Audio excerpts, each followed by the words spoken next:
Did you know that your middle managers and your supervisors are your ticket to freedom? By the end of this brief video, you'll understand why the people you surround yourself with as a leader are critical to your ability to step out of the day-to-day weeds, to step up into strategy and vision, and still create high-performance results from your team, your division, or your business. If this video actually gets you thinking about your managers and your supervisors and leaders underneath you and what it actually looks like to step them up in order to make them perform at a higher level, then comment below and I will send you a free quiz that's going to help you stop guessing and start taking more aligned action that's going to move you forward. Now, you probably have no idea who I am, and you might want to know that before you make a decision about whether or not this is worth even listening to. So allow me to introduce myself. My name is AJ, or Alexandra Joy, and that's what most people call me, and I'm the creator of the Manager to Leadership Accelerator program. This program has helped hundreds of middle managers and supervisors and first-time leaders to step up and improve their skills and their confidence in leading others. What that's done is help people just like you, senior leaders, reclaim at least 5 hours of their time each week and 10 times their confidence to really step into a higher level of stewardship, to begin to hold the culture and the ecosystem, to be servant leaders and stewards of the future, of the impact, and of your enjoyment, right? So that can become so much bigger as well. All of my videos have valuable tips and ideas for how you can better leverage your leaders and managers underneath you. And if you want to learn more about that, please come over and join me in my free Facebook community, which is called the Leadership Culture Club. So now let's talk a bit about why your managers and your supervisors and leaders are your ticket to freedom. What I often see happen with leaders is when they get to around 10, 15, up to 50 staff under them, they start to think that, you know, I want more growth, I want to achieve more, and that's going to require me to do more myself and to just hire more people, right? So they're often thinking, I have to work harder myself, I have to build a bigger team.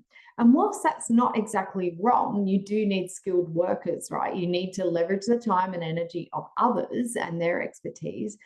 It can actually become quite a bit of a sticking point where more people also equals more complexity, more headaches, more problems, more HR hurdles. And so, yes, maybe your team is growing, but it also means now you've got more distractions and disturbances and things that you need to manage because you're juggling so many people and all of their needs and their personalities. And so what I often see happen for leaders is that they might be viewed as successful externally, and the position of them as their team grows and their business grows is that, wow, they must be doing really well. But the reality is when I coach them and talk to them, many of them say it's coming with a lot of personal sacrifice. And so what most leaders don't realize that around that 15 team members up to 50 staff is where we think about we need to get more done, so we're going to have to grow bigger. And that's actually the time that you really need to start planning the development of your leadership team. And this goes beyond just typical workforce planning and thinking I need a body in each of these seats, right? It's not like, oh, I need a marketing department, a finance department, an operations manager. It's where you actually need to start thinking strategically about planning your leadership team, the qualities that they have, and developing and leveraging them so that they make the shift themselves from being just managers in their mindset to also becoming leaders as well. And often as a senior leader, you're so focused on the deliverables of the business and where your team are at that you're not really strategically thinking about that. You're not thinking about the strategy of how do I take my managers and supervisors and build their mindset so that they think like a leader too. Replacing some of that strategic work so the entire burden of it is not on you. Yeah. So often they just think more staff, more complexity, but there are some finessing that we can do as senior leaders as executives, that really helps build this next layer below you in a way that takes away a lot of that headache and pain. So if you're trying to move forward without that foundation of good leaders underneath you to support that growth, you're going to find that you are going to struggle immensely, because you're single-handedly trying to run a high-performance team of 15 to 50 people with maybe your EA or personal assistant and maybe a couple of managers that really are just locked into that operational stuff. And I know it's not possible to do it all yourself and to have that 50 staff, because I've seen so many leaders I've worked with try and do that unsuccessfully. And let's face it, particularly female leaders, I'm talking to you, so many women in leadership feel the need to prove themselves and to keep taking that burden on themselves. And I want to say stop. Because there is actually a super simple process that you need to put in place by the time you're getting to that 15 staff member mark of, say, 2 to 3 managers underneath you who are starting to grow in their leadership as well. And you definitely want this in place by the time you have 50 staff and maybe 5 managers directly reporting to you, because it's going to give you your time back. It's going to help you focus on the strategic things that only you can do. It's going to reduce your stress and workload, and it's going to bring you loads of satisfaction and fulfillment. And isn't that what you really ideally want? And it's why you're doing what you do. So if you try and skip this step of developing your managers into leader mindset people, and you fail to actually delegate some of your responsibilities to these leaders that are underneath you, you're going to become unstuck. I see it time and time again. So what does this actually look like? Well, briefly, it needs to be clean and clear learning and leadership progression, a process that really creates a distance between yourself and some of that day-to-day work, you know, the nitty-gritty, the admin, the operational stuff, rosters, scheduling, leave requests, daily toolbox talks, daily huddles, tactical operational meetings, stock ordering, any of those things that are really at that level tactical. And ideally, not only do you want your supervisors and managers taking the burden away of thinking about that for you, but you want them to also start developing their team, so it's taking the burden off of them doing it as well. So ideally, they're starting to push some of those tasks, responsibilities, accountabilities down as well.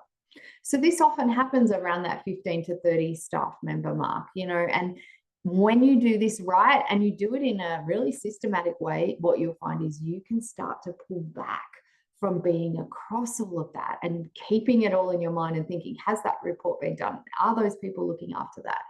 And so it's far too much for you to be across. And if you tell me you can, I know you're trying to be Wonder Woman or Superman, and let me tell you, you're frying yourself unnecessarily, and you're going to experience a whole next level of leadership yourself when you are able to push away from that, have proper accountability in place, proper understanding, allow your people to be truly responsible for these things so you don't have to think about them again anymore.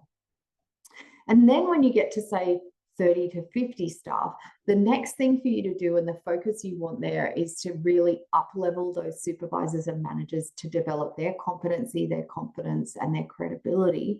So they're going to support the strategic direction that you have as well, so that you're no longer the only one that's holding strategy in place. You're no longer the one that's responsible for overall mission and culture and team. You know, you're going to have a team of leaders supporting you and with you on that journey. And what that's going to do for you is allow you to pull back and then focus even more on only those things you can do. Things that are really inside your wheelhouse of strengths, the big picture, the things that you love. And when you do this well, what you will see is your profits increase, the productivity goes through the roof, engagement increases as well, because people love to have the responsibility to do their job and do it well. And more than anything, your time is going to become your own, so that you can start planning and choosing to do the things that you really want to do and that you know move the needle the most, because you're not going to be caught up in the weeds.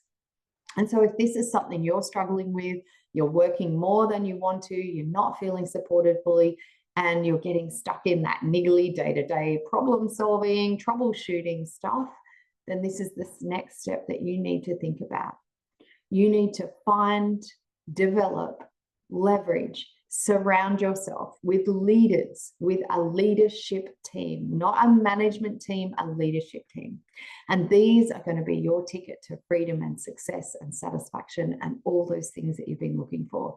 It is completely doable and achievable. I have seen dozens and dozens of supervisor level people managers move through my Manager to Leadership Accelerator program and build this way of thinking, this mindset, these strategies that allow people just like you, executives and senior leaders, to fly.